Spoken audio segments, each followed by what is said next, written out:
Hi guys, it's science time, and today I would like to talk about the kinetic model of matter, which is related to different kind of phases, solids, liquids, and gases, and their different properties as the phase change is going to be involved.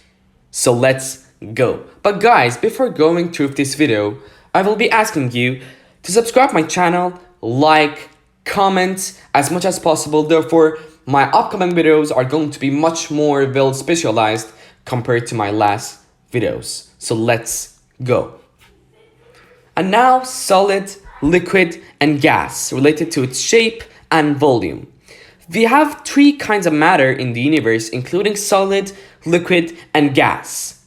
All these three matters have different properties like intermolecular force, energy, volume, shape, compression, and a lot of properties. In solid, for example, they have a fixed shape and a fixed volume. And why? Since its particles, they are completely motionless and they cannot move easily. Therefore, they have a fixed volume and a fixed shape indeed.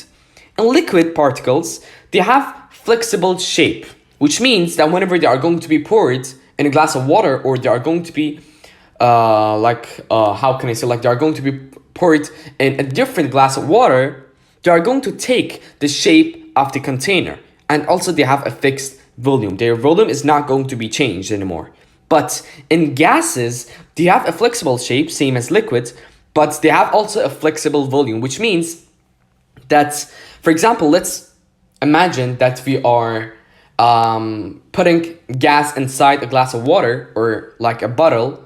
Its volume is less than the volume of the bottle. But indeed, the gas particles are going to expand. That means their volume is going to be increased for filling its container. Don't forget this. So gases, they have a flexible volume.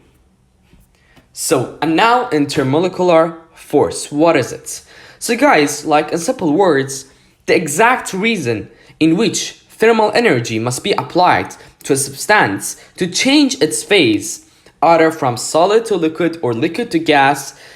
This is because their particles must be capable of overcoming their intermolecular force so they can move more freely. Which means that a certain amount of energy must be applied to those particles for overcoming the forces of attraction within that substance, within those particles. In solids, they have the most intermolecular force, since the forces of attraction within the particles is very high, is very huge, and that's why all particles, they are tightly packed and they can't even move freely. And in liquid, they have less intermolecular force compared to solid particles, because the particles in liquid, they can move more freely compared to solid particles, so the forces of attraction within the particles are less in liquid particles compared to solid particles. Whether in gases, they have no intermolecular force, guys, don't forget this, within their particles. And why?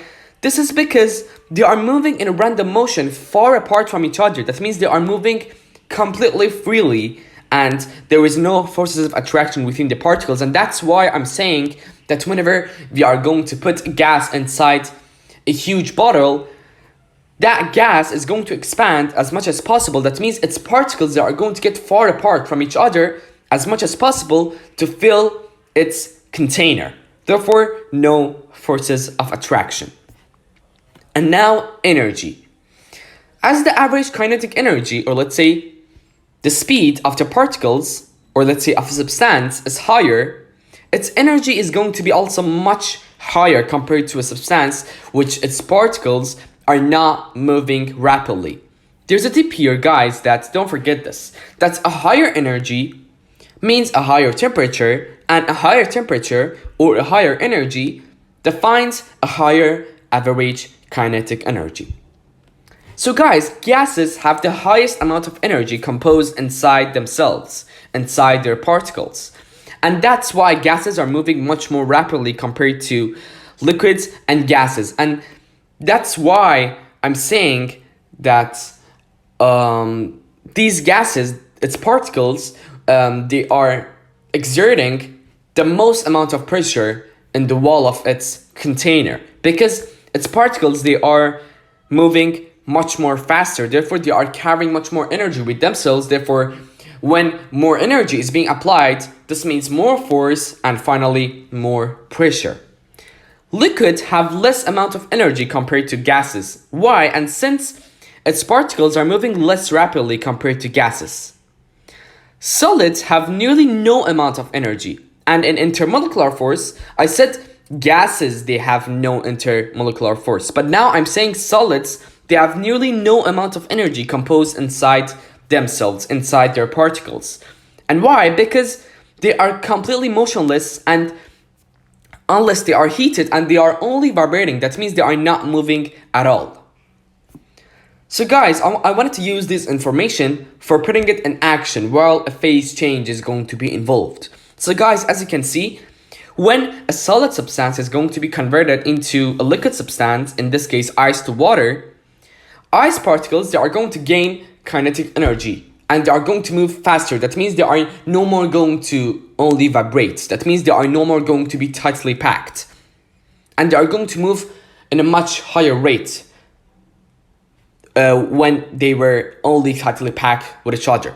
Therefore, whenever it's melting in that point, which the thermometer shows the same temperature, as you can see, this means that in that case, that energy, that thermal energy is being transferred to all the atom particles, all the particles inside the solid substance, in this case, ice. Whenever all those particles in the ice, in that solid substance, gained and obtained that certain amount of energy which is required for overcoming the forces of attraction within themselves, within their particles, they are going to become water.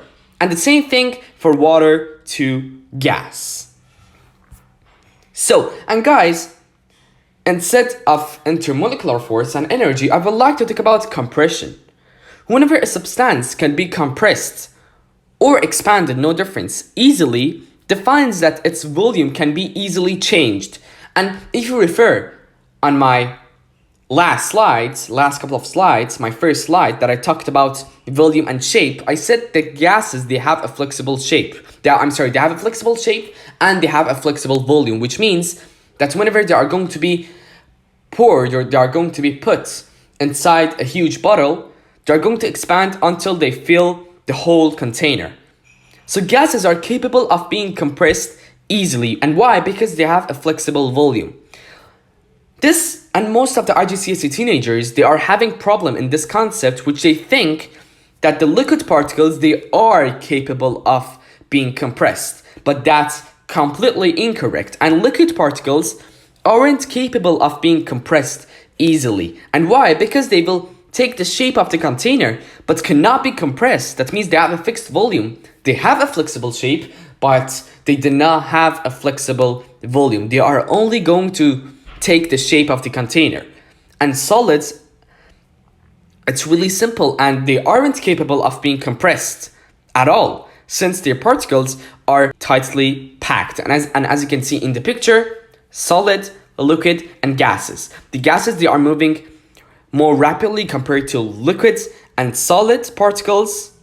Therefore, they can be compressed easily. And that's why I'm saying whenever they are going to be put into a huge bottle, they are going to fill its container as much as possible. But in solid substances, they can't. And why they can't? This is because the particles are already tightly packed. So guys, that's all for today. Don't forget to subscribe, like, and comment. So see you in our next video.